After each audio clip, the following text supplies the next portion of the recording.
Red line one piece के उन कुछ मिस्टीरियस लैंडस्केप्स में से एक है जिनके बारे में हमें ना के बराबर पता है। आखिर ये नेचुरल है भी या फिर इसे किसी ने बनाया है, और अगर हाँ तो क्यों और कैसे? क्योंकि जिस पॉइंट पर हम अभी हैं वहां से एल्बाफ से डायरेक्टली कनेक्टेड हो सकता है। चैप्टर नंबर 1130 में अपीयरेंस हुआ एक काफी इंपॉर्टेंट कैरेक्टर का जो कि एक मेजर रोल प्ले करेगा वन पीस के एंड गेम में। Loki being the highlight of this chapter, हमें उसकी हिस्ट्री के बारे में पता चलता है कि भाई प्यार में ठोकर मिलने के बाद उसने ठीक ठाक बॉडी शॉडी बनाई, लेकिन इसी दौरान ऐसा कुछ हुआ कि उसे आंखों में पट्टी बांधकर किसी कोल्ड बायोम में चेंज के साथ बांध कर रखा गया और इसी के चलते वो एल्बाफ का शेम बन के रह गया है। वेल अब यहाँ पे सवाल आएगा कि आखिर क्यों? तो हर किंगडम की तरह एल्बाफ में भी रॉयल्टी एग्जिस्ट किया करती थी एंड इनके पास एक लेजेंडरी डेविल फ्रूट हुआ करता था जिसे रॉयल ब्लड लाइन में ही generation by generation pass down किया करते थे। करंट टाइम पीरियड में ये जिम्मेदारी आई किंग हेराल्ड के ऊपर, जिसके दो बेटे थे, first being Loki and second is हायरुदी। तो हाँ, वो जायंट जो कि फिलहाल स्ट्रॉ हैट फ्लीट का एक कैप्टन है वो एक्चुअली में एक एल्बाफ प्रिंस है। एंड यहाँ पे बीइंग द एल्डेस्ट ये फ्रूट जाना था हायरुदीन के पास में, जो कि लोकी को पसंद नहीं आया और इस मिथिकल डेविल फ्रूट को खाने के चक्कर में उसने अपने फादर को मार दिया। वेल फिलहाल जायंट्स का तो यही कहना है, और इसके अलावा और भी कुछ कारनामे किए थे लोकी ने जिसके चलते उसे सेंटेंस मिला। अब यहाँ से जाहिर सी बात है कि वो हमेशा तो चेंज में बाधा नहीं रहने वाला, क्योंकि स्ट्रॉ हैट्स यहाँ पर आ चुके हैं एंड उसने ये खुद कहा है कि जब वो फ्री होगा तो वर्ल्ड को डिस्ट्रॉय कर देगा। तो एट द एंड अगर प्लॉट यही चाहता तो ये तो होकर ही रहेगा, लेकिन फिर सवाल आता कि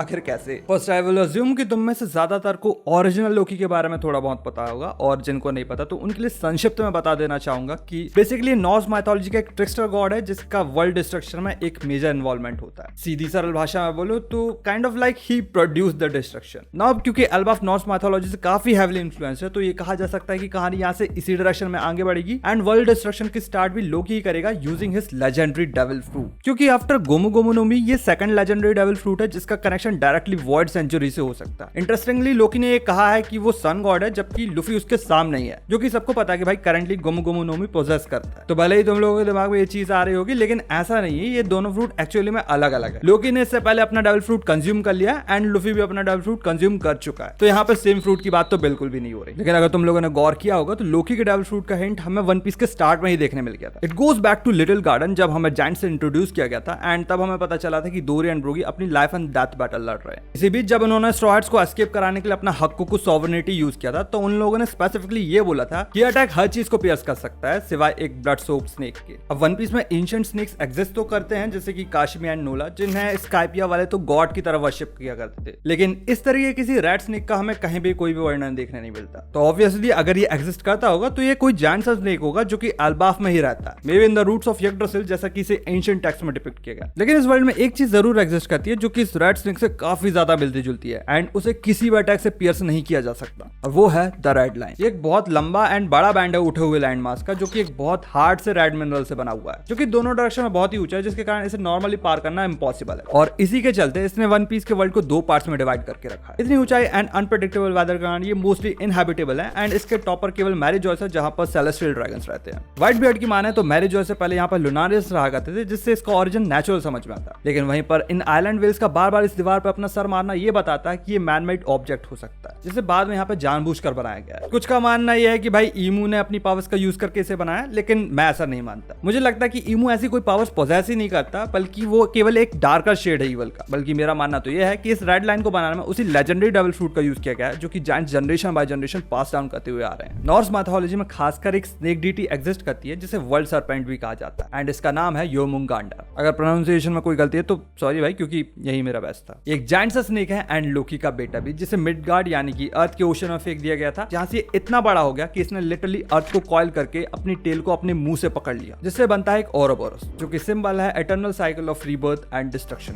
कहा यह जाता है कि जिस दिन योरमुंगांडा अपनी टेल को लीव करेगा उस दिन सी लेवल्स में हमें सडन राइज देखने मिलेगा, फ्लड्स आएंगी एंड ये स्टार्ट होगी world ending event Ragnarok. And फिलहाल देखा भी जाए तो वन पीस की सिचुएशन इसी स्टोरी के पैरेलल चल रही है, जहां पे फाइनल वॉर कभी भी हो सकती है एंड डॉक्टर वेगापंक ने तो ये बोल ही दिया है कि वर्ल्ड डूब कर ही रहेगा। लेकिन देखा जाए तो जिस पेस पे सी लेवल राइज हो रहा है वो हमारे पर्सपेक्टिव से तो कुछ खास डेंजरस नहीं है, क्योंकि अगर इस बीच में कोई भी टाइम स्किप नहीं होता तो इस वर्ल्ड को कंप्लीटली सबमर्ज होने में काफी ज्यादा समय लग जाएगा। लेकिन क्या हो अगर किसी तरीके से रेड लाइन कोलैप्स कर जाए और ये सारे ओशन एक साथ मिल जाए, देन श्योरली हमें ऑल ब्लू तो देखने मिलेगा ही मिलेगा, लेकिन इससे सी लेवल्स में एक डिजास्टरस राइज होगा और हमें वन पीस का क्लाइमैक्स शेप लेते हुए दिखेगा। अब यहाँ से मेन पॉइंट स्टार्ट स्टार्ट होता है, क्योंकि अब इस पूरी कहानी में लोकी एक मेजर रोल प्ले करेगा एंड मेरी इस रैग्नारॉक वाली थ्योरी के अकॉर्डिंग लोकी वही कैरेक्टर होगा जो कि इस रेड लाइन को डिस्ट्रॉय करेगा, क्योंकि वो लेजेंडरी डेविल फ्रूट जिसके लिए लोकी ने अपने फादर को मार दिया वो मिथिकल जोन फ्रूट योरमुंगांडार हो सकता है। इसकी पावर्स के यूजर को एक बहुत बड़े से सरपेंट में ट्रांसफॉर्म होने की एबिलिटी दे देती होगी, जिसकी स्किन इतनी ज्यादा टफ है कि उसे किसी अटैक से पियर्स नहीं किया जा सकता। Kind of like an upgraded version of Kaido. ऐसा भी हो सकता है कि एक लौता डेविल फ्रूट हो जिसे सी पावर्स के अगेंस्ट इम्यूनिटी मिली हो एंड इसी एबिलिटी का यूज 800 साल पहले जॉयबो के एरा में किया गया होगा to create the red line. क्योंकि इस पॉइंट पे ये बिल्कुल भी आउट ऑफ द बॉक्स नहीं होगा अगर एल्बाफ का कनेक्शन सीधे सीधे एंशिएंट सिटी से निकले।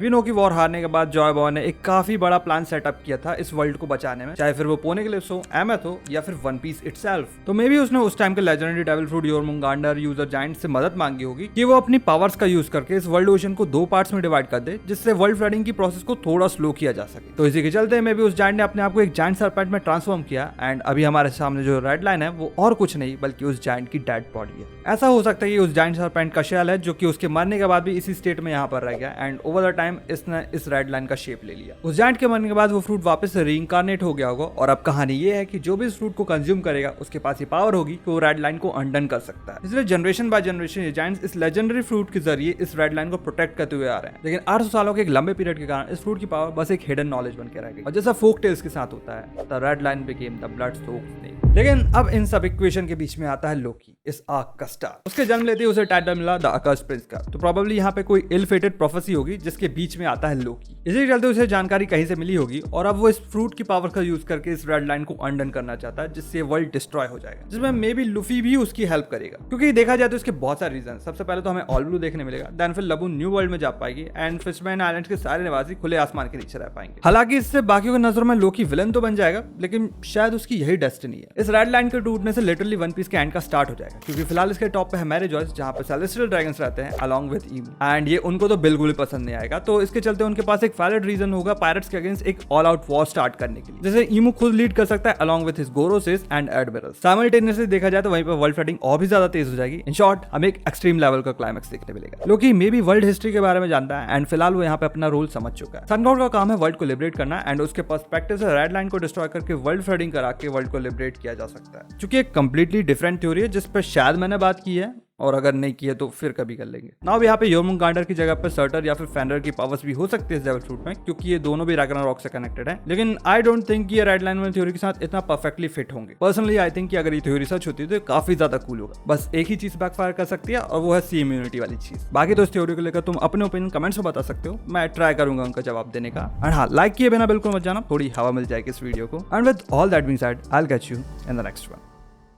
सर्टर हो गया तो ऐसा रहेगा कि मारो एस एंड टाइम के बीच में बच्चा हो गया।